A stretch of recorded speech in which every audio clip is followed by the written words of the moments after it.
Genshin Impact is open-world RPG, released on September 28, 2020, and nowadays not many people would believe me that back when it came out, it was one of the most beloved mobile or gacha games. Hello, welcome everyone! I'm Yoongi and people already managed to call me Hoyoshil in video in which I haven't mentioned any Hoyo game once. So I thought it's pretty good time to look at Genshin from a bit further distance to understand why Genshin is so hated by a big portion of gacha player base. For a bit of context, I started playing Genshin in 1.6 update, so right before Inazuma. I had a year-long break from the game when Natlan came out, came back right before Not Cry, and played every day since. It's not yet a full video about tribalism, I need more time to make that. Instead, we will take a look at history of Genshin controversies, other gacha game releases, and Genshin's own stubbornness that made them so widely critiqued even by people who never played it. If you were to say nowadays that Genshin is the most beloved gacha game, people would probably look at you crazy. But if you were to say that in the first year of the game, most people would have probably agree with you. Back in 2020 when Genshin released, it was very innovative and raised gacha game standards by a lot. They were one of the first gacha game that introduced guarantees. Before Genshin, it was pretty normalized that you could spend all your currency and never be sure if you're gonna get the character you desire. This is also partly the reason weapon banner without guarantee that Genshin had back then was never really questioned. But the overall PT system made the gacha seem much more fair in comparison to the competition. The gameplay itself was also pretty unique. None other popular gacha game like, for example, OG Arknights or Honkai Impact 3rd was an open world, making Genshin stand out among them. Graphics also were a huge improvement from what people had been used to. None other gacha game could compete with Genshin when it came to the quality of the game back then. Of course, even back then it wasn't perfect. The resin cap being 120, making people have to log in twice a day in order for it to not overflow. Artifacts were just dropped on the ground, so Venti's ult in co-op could just throw them out of the map. But it didn't really have to be perfect. It was already better than anyone else. They also fixed some of the things pretty fast. Artifacts stopped being dropped on the ground. Resin was raised to 160. Giving people a sense that in addition to the game being best in its genre, it's also constantly improving. Genshin, and Hoyo by extent, also ended up being one of the luckiest companies when it came to the release time of the game. Back in 2020 we had pandemic, so people naturally had to be locked in their homes for extended periods of time, and most of them needed some activity to pass the time. Genshin's newly released, shiny free game, available for both PC as well as mobile devices, was a decent option. Of course, the success of the game was also thanks to Zelda Breath of the Wild, which Genshin took heavy inspiration from. Suffice to say, the first year of the game was a golden age for Genshin. The community back then was also still mostly learning about the game, so they didn't have as much time to argue as nowadays. Chichi being in higher tier than Bennett in 1.0 is still haunting me to this day. The addition of Inazuma, another big region with full new cast of characters, new storyline, completely new puzzles on map, refreshed the experience for many as well as brought even more new players. But we all know that the golden era hadn't lasted forever. So what went wrong?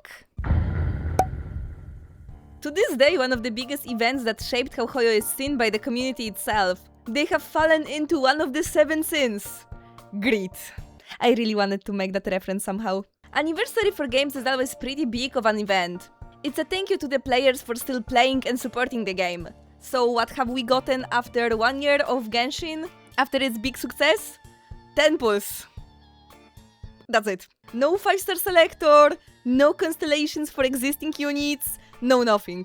And as we all might expect, community was furious. Genshin have to this day one of the worst anniversary in history of gacha games. People started writing 1-star Google reviews, boycotting the game, sending letters to Mihoyo. Dawei was probably under the table shaking in fear. But of course not all people were on it. For many people it was their first gacha game, and so there were people defending Hoyo. Unfortunately, despite it not being my first gacha game, just the first gacha game that I realized was a gacha game. Hey, Pokemon TCG shouldn't count, I was gambling in real life too. I was also one of those people defending Hoyo. I swear I have repented and learned since. I was disappointment to the community back then. But yeah, people were arguing among each other about that too. Hoyo, for reasons, gave us an apology for the anniversary and awarded us with additional 10 pool and exclusive wings that no one who wasn't playing back then can acquire to this day, I think. Funnily, this particular set of items was leaked sometime before that to be something that people can buy from shop. and Hoyo allegedly changed it in order to please the community. But despite how big the controversy was, most people still continued to play the game. Yeah, there was some boycotting, but there still wasn't any game at similar level to Genshin when it came to gacha games or mobile games in terms of gameplay that could rival Genshin. So people who still would have wanted to play a gacha game would have had to either lower their standards of quality or change the game archetype to more story-based one. Cause there wasn't really another gacha 3D game on the same level as Genshin. But speaking of alternatives, in 26th of April 2023, Hoyoverse released their second game in the Honkai series, as well as their second most successful one, revenue-wise at least. The game I'm talking about is obviously Honkai Star Rail. This game, since it came out, was a massive success. Good graphics, well-crafted hooking story. The developers by that point were also decently experienced when it came to making, releasing, and marketing their games. Honkai Star Rail was the first real competition towards Genshin popularity, yet it never really had a chance of killing the other game. These two games are just fundamentally too different. Honkai Star Rail wasn't an open world, they had turn-based combat in comparison to Genshin more action one, not to mention that Genshin and Honkai were still just products of the same company, Hoyoverse, so it wouldn't really matter to them if Honkai was earning more money than Genshin. Yet, because Honkai was a really good game, it managed to highlight Genshin flaws that became harder to ignore. For example, stinginess of the game. Genshin players for quite some time weren't fully satisfied with the rewards. But people weren't as vocal about it since there wasn't really anyone to compare them against. Since other gacha games simply weren't as popular or had very different gacha systems. But when Honkai released, people had much more easier time comparing the games. With nearly the same gacha and PT system as Genshin, except weapon banner, which in Honkai was and still is objectively better. In Honkai Star Rail you have 75% chance of acquiring the desired weapon you want. And in case of losing this 75-25, your next weapon is guaranteed to be the limited one. Genshin back then still had 2 fate point system, so basically you could lose up to 2 times before getting the weapon you were after. And the chances of getting the weapon you want are much lower since first you have to win the 75-25 to get the limited weapon, and then in those 75 you still have to win 50-50 on getting the weapon you want, since even before reruns, there always was one limited weapon banner, which included 2 featured weapons at once, instead of 1. Oh, and as a fun fact for people who weren't playing back then, in 2021 the Fate system itself was added after one streamer spent roughly $2,000 trying to pull the 5-star polearm Staff of Homa during its original banner. That's why we called it Staff of Homeless for some time. He lost around 10 times trying to acquire this weapon. So not only Honkai had better weapon banner, but also Star Rail had significantly more pulls that they were giving to players, averaging easily over 90 per patch, while Genshin was averaging something around 70-75 I believe. Additionally, Honkai in version 1.6, right before new region, Penacony, rewarded players with free limited character Dr. Ratio, which now is like T5 that unit, but back when he released he was pretty good of a DPS, especially since we got him for free. The rewards in Honkai just seemed better, which yeah is also a marketing strategy to get people to play the game, but an effective one in encouraging people to play the game. Genshin also stopped being the pinnacle of graphics and animation, cause back when we got to see Fushuan Ultimate, there wasn't really any debating that these ultimates were more detailed. It is partly due to the limitation that Genshin had put on itself, such as ultimates taking time out of the timers in endgames, something that players in Honkai and later in Wuthering Waves just don't have to worry about. Longer and flashier ultimates would have also wasted buff up times, but these are rules that Genshin put it on itself. And since the game were from the same company, it only encouraged people to compare those games. Personally, I believe that comparison isn't always bad. It may encourage companies to improve to not fall behind, right? But Genshin falling behind Honkai wouldn't be a problem since these games earn money for the same company anyway. Honkai, in addition to MOC, which is just Spiral Abyss 2.0, in January 8, 2024, added Pure Fiction. multi-target focused endgame. I know we kinda jumping in timeline, but I think it's important to mention because Genshin still, after 4 years, had only had spiral abyss to test players' skills and account back then, which for many became kinda boring and repetitive, so other game releasing additional endgame before them definitely wasn't a good look. So while Honkai Star Rail was never really in competition with Genshin, as two of the most popular gacha games revenue-wise, people were quite obviously comparing them. In the middle of 2023, Genshin also had pretty big controversy related to some Chinese community members killing cats because of their disdain towards fictional character Scaramouche. You should be happy that I'm not that mentally ill. And with all that combined, I believe the first bigger group of players actively against Genshin was formed. And do not misunderstand me, it was a group of players tired of Genshin community that was and still is toxic to some extent. And tired of how MiHoYo was handling Genshin back then. It definitely wasn't perfect, and most people who despised Genshin, especially back then, were people who played the game for a longer time and got tired of it. I am glad that Genshin finally locked in during Notcry to make the game more enjoyable. But it's not a video of how Genshin fixed a lot of problems I had with the game. I might actually do video like that sometime in the future. But not now! So coming back to the main point. The atmosphere between Genshin and Honkai community, all things considered, wasn't really as tense. The games were from the same company after all, so terms like Hoyoshil weren't thrown around. And as I said, the games also weren't in direct competition with one another. But soon, a game would have appeared that would have been in nearly the most direct competition with Genshin as possible. You know, I started shipping Rover with Traveler out of pure spite. But now you cannot tell me that they do not look cute together. We should share this propaganda more, guys. Anyway, Wuthering Waves is open-world RPG gacha mobile game released on May 23rd of 2024. It basically took most things Genshin had and upgraded lots of them. Nowadays it's regarded as one of the best gacha game to exist, but its initial release was, problematic? The game at release they had a big problem with lags, stuttering, low frame rates. It was especially bad on mobiles. Fortunately, after some time they fixed those problems. I mean, the optimization nowadays sucks too, but for different reasons. Wuthering Waves was the first direct competition to Genshin Impact. I remember that also some people were saying that Tower of Fantasy was competition to Genshin Impact, but that's not entirely true, cause Tower of Fantasy was MMO, which Genshin isn't, so they were never colliding in this department. Like I said, Kuro took some notes on Genshin success. They were also, especially at release, very generous to the players. The PT system was relatively similar, except Weapon Banner, which has 100% guarantee. They gave people ability to redeem constellations for around 50 pulls from shop for limited characters, and like 34 standard ones. At the start of the game we also got 2 selectors for 3 standard characters. And the game, just like Honkai, was giving more pulls than Genshin to players. The character models were also more detailed. Ults were resembling much more quality-wise the ones from Honkai, despite Wuthering Waves having action-based combat. The devs were also listening to the player base, something that Hoyo back then seemed to not really care about. And of course Wuthering Waves wasn't and isn't some holy game, and it had its problems. Like I mentioned, optimization, especially on phones. The voice acting in English was also kinda ass in 1.0. We can't confirm its authenticity, but based on the magistrate's message, it seems Shenzhou has a lot to do with your past. And the story plot was just okay. I still mourn the story from the beta, where Chiksha was threatening us with a gun and Yang Yang was overclocking. But oh well. It was still an amazing game, and from a different company than Hoyoverse.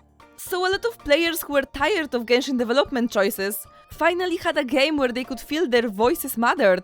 And obviously players who quitted Genshin for Wuthering Waves, which in their opinion was a better game, or even players whose Wuthering Waves was the first gacha game, or just game they came to from a different gacha, wished for its success. But there was a problem with that. Wuthering Waves could never be the best gacha game, as long as Genshin existed. Revenue-wise! Don't cancel me on Twitter! Genshin was lucky, something that cannot be replicated. They released during pandemic, most of their players are exclusively playing Genshin as their only gacha game and do not engage with the community, or engage very minimally, and so they do not even know about other gacha game releases. Usually when new gacha comes out, the first people who play it are usually the one who follow informations on gacha games in general. Genshin marketing and release was just at the luckiest times imaginable. So they managed to gather a group of players who never played gacha games and never followed content from this type of games before. But usually game not being perceived as the best isn't really a problem.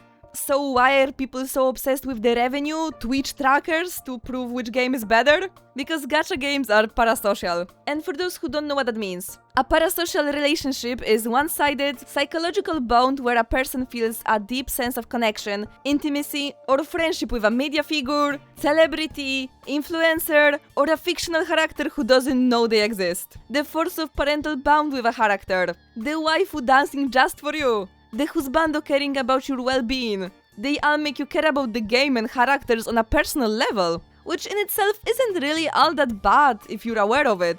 But lots of people aren't because gacha games are master manipulators in making you care.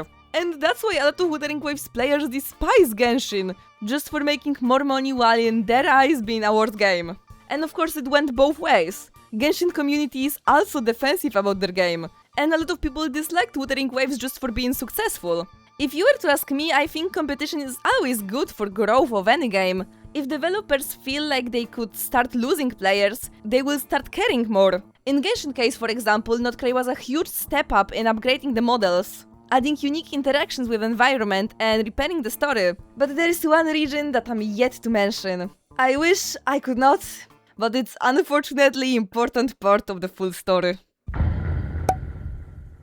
Despite me loving Genshin a lot, I kurwa hate Natlan.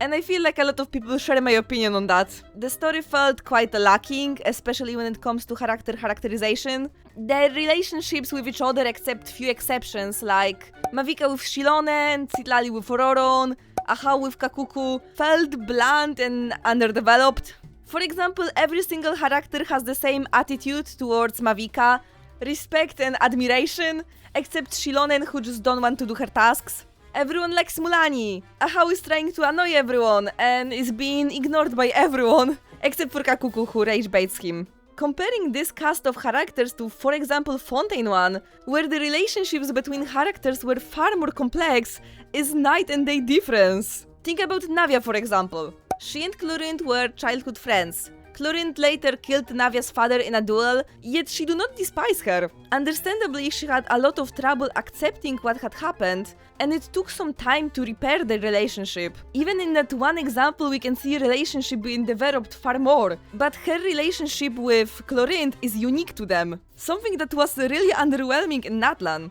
She also challenges Neuvillette view of justice managed only by strict rules. Something that once again was unique to their relationship, that was formed because of her father's death. Let's take a step back and look at even more early example. Yae Miko. She has very deep bond with Raiden Shogun. Lesbians. And yet she doesn't agree with her decision of fully separating herself off from the real world. And as a very bold person, she obviously challenges that view. She and Kokomi, despite for some time being on a different sides of war, also became writing pals and bonded over it. Goro is just scared of her, Ayato is worried of her, yet maintains politically friendly manner, while she doesn't really like him, yet acknowledges that he is pretty smart. So as you can see, she not only has different relationships with different characters, the relationships are also pretty specific to her. Something that in Natlan was very bland. And that's something that I felt like in Natlan's story was the most lacking. Despite it, Natlan wasn't the worst piece of media I have consumed in recent years. That title would have probably go to Diabolic Lovers. But in comparison to Fontaine that we have gotten prior to it, or even some older regions, Natlan was just very underwhelming when it came to their story. The lack of men in comparison to other versions was also kinda disappointing. Genshin, in comparison to many other gacha games, had pretty even split of playable women to men characters. But in versions 5, Kinich was the only 5-star one we gotten, and we only gotten 2 more 4-stars, Ororon and Ifa. And you have to remember that Genshin has actually much more female players than, for example, Wuthering Waves, because they had this focus on men character for longer time. Their decision to kill the captain without making him playable also didn't sit right with the players. Introduction of special mechanics available only for Natlan characters such as Night Soul made endgame feel much more chilled and less fun for the players by extent. I remember my acquaintance, for example, telling me that he quitted Genshin because of one boss that required him to use Night Soul to defeat it, which is generally a problem in gacha games, but it never was that bad before. And well, Mavica exists. I hate Mavica. This is also why I wasn't playing during whole Natlan, because I just wasn't having fun. And of course, Natlan had some redeeming qualities, such as Natlanese character exploration abilities. These were always pretty fun to me. I personally also love Imaginarium Theater that was added back then. A lot! And despite how much I hate most of the designs, most of them felt pretty unique compared to the rest of the game. But these redeeming qualities just weren't enough to not leave big group of players disappointed. So some of those players quitted Genshin, which actually should be good, right? Quitting something that you do not enjoy is healthy.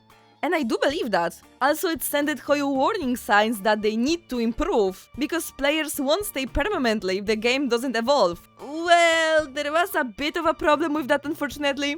Big portion of players who quitted in Natlan were also people who played the game for a long time. And it's just annoying thinking about how much time you spend it on something that you now dislike. And this dislike soon turned into hatred towards the whole game and the players who stayed and enjoyed the game. There also were and still are channels dedicated to glazing one game, usually Wuthering Waves, and hating on Genshin no matter what the developers do, which only fueled people who already disliked the game, and encouraged people to hate on it and people playing the game whenever they found an occasion for that.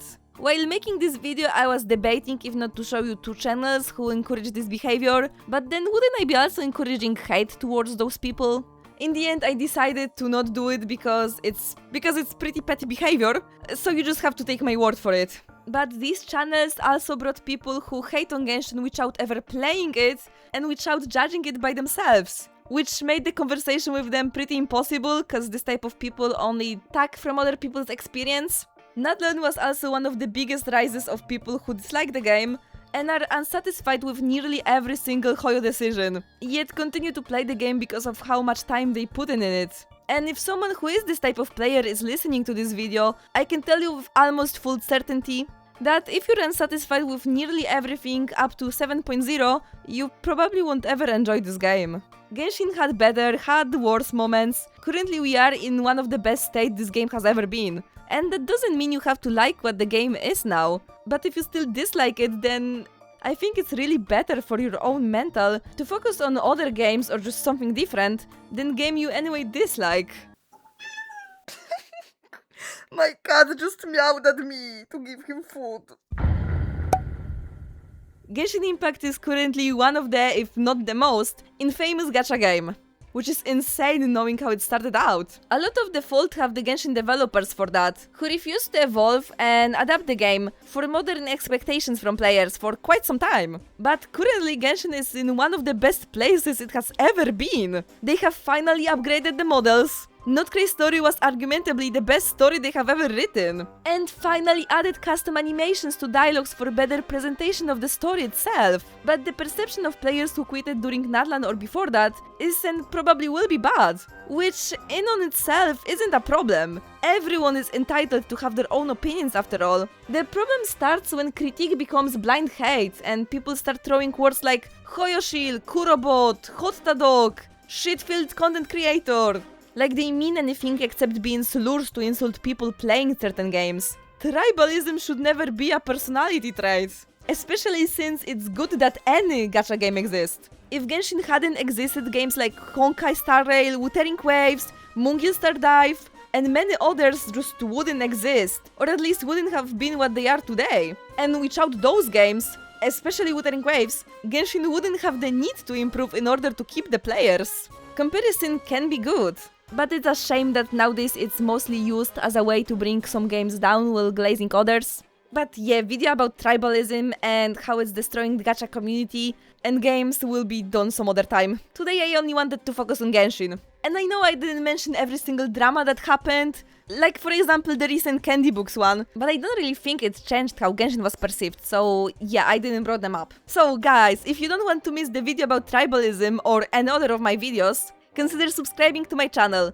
and feel free to share your opinion in a comment. What do you think about hatred towards Genshin? Is it justified? Thank you beautiful humans for listening, wish you all a good day or night, and see you next time! Bye bye!